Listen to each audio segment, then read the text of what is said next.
नमस्कार सभी को, कैसे आप सभी लोग। मैं कनिका एक बार फिर से आप सभी का हार्दिक स्वागत करती हूँ टीचिंग बाय रोजगार विद अंकित में। देखिए एक बहुत बड़ी जीत जो है वह हासिल हुई है। जो बच्चे 0.5 से मतलब उनको ऐसा लग रहा था कि हमारे क्यों ना 83 नंबर आ गए कि हम बीपीएससी ट्री 1, 2, 3 में ये बच्चे बाहर कर दिए गए थे, आज उनके लिए बहुत बड़ी जीत है। और बिहार सरकार, मुझे ऐसा लगता है कि उसकी जो याददाश्त है वह छुट्टी पर है, क्योंकि ये बात अभी तक इनको समझ में नहीं आई थी और इसको समझने में कितने साल इन्होंने लगा दिए और कितने सारे बच्चों के साथ धोखा हुआ है, ये आप खुद भी नहीं समझ सकते हैं। तो ये मामला है बिहार सरकार का और ये मामला है उन सीटेड अभ्यर्थियों का भी जिनके नंबर जो है 82 आए थे, जो एससी, एसटी या ओबीसी कैटेगरी से बिलोंग करते हैं। अब देखिए क्या पूरा मामला है। मामला ये है कि आपको जैसे कि पता होगा कि सेंट्रल लेवल पर, यानी कि जब आप सीटेड देते हैं, अगर बच्चा एससी है, एसटी है या फिर ओबीसी कैटेगरी का है, तो ऐसे कह दिया जाता है कि 55% पर जो है वह आप पास होंगे। 150 का 55% आता है, कम से कम 82.5 आता है, राइट, यानी कि 82.5 नंबर आते हैं। लेकिन चूंकि सीटेट में नेगेटिव मार्किंग तो है ही नहीं है, तो इसलिए सीधा सीधा यानी कि 0.5 का मतलब ही क्या होता है, तो आपके यदि 82 नंबर आते हैं तो सीटेट वाले इसे मान्य करते हैं। यानी कि अगर केवीएस हो गया, डीटीपीएलएसबी हो गया, जो भी सेंट्रल लेवल पर जो भी वैकेंसी आती है तो वह इस नंबर पर आपको अलाउ कर देती है। यानी कि 82 नंबर यदि आते हैं तो आप एग्जाम दे सकते हैं। लेकिन बिहार सरकार सोची कहां ही चल रही है, पता नहीं नीतीश कुमार जी कहां ही चल रहे हैं। मतलब अब जो है इनका बयान आया है और फिर ये ट्विटर पर बयानबाजी करते हैं। सोचिए इन्होंने क्या किया है बिहार सरकार में। इन्होंने कहा कि 55% ही हम लेंगे, यानी कि 82.5। यानी कि इसका मतलब ये है साफ साफ से कि जो सरकारी कर्मचारी है, जो बड़े लेवल पर है, उनको ये ज्ञात ही नहीं है कि इसमें नेगेटिव मार्किंग नहीं होती है। भाई सीटेट में किसी प्रकार की नेगेटिव मार्किंग नहीं होती है, तो आपने किस आधार पर 82.5 नंबर जो है वह रख दिए हैं।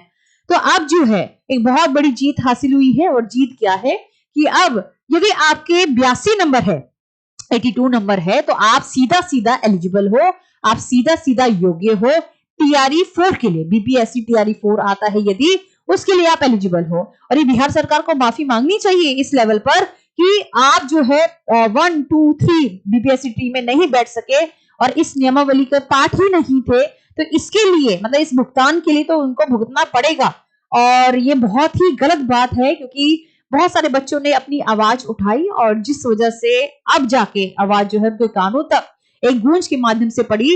अब इन्होंने क्या कर दिया है, अब इन्होंने कह दिया कि नहीं, अगर आपके नंबर 82 आते हैं, मतलब अब समझ में आई है कि 82.5, अरे 0.5 हमने कैसे रख दिया है, अब नेगेटिव मार्किंग तो है ही नहीं है, तो इसका मतलब आप 82 वाले बच्चे जो है वो आराम से बीपीएससी प्री 4 में बैठ सकेंगे। ये ध्यान रखिएगा, यानी कि जो 4.0 है जो अब आ रहा है, और इसके काउंसलिंग होने के बाद ही जो है काफी सारी भर्तियां, काफी सारी जो पोस्ट है आपके सामने आने वाली है। और मैं आप सभी से यही कहूंगी, बहुत इंपॉर्टेंट है ये बात कि अब जो है तैयारी बढ़िया से करें और किसी प्रकार का कोई भी इसमें समस्या या चूक नहीं होनी चाहिए, क्योंकि इसने बड़े लेवल पर अब आपको जीत मिली है।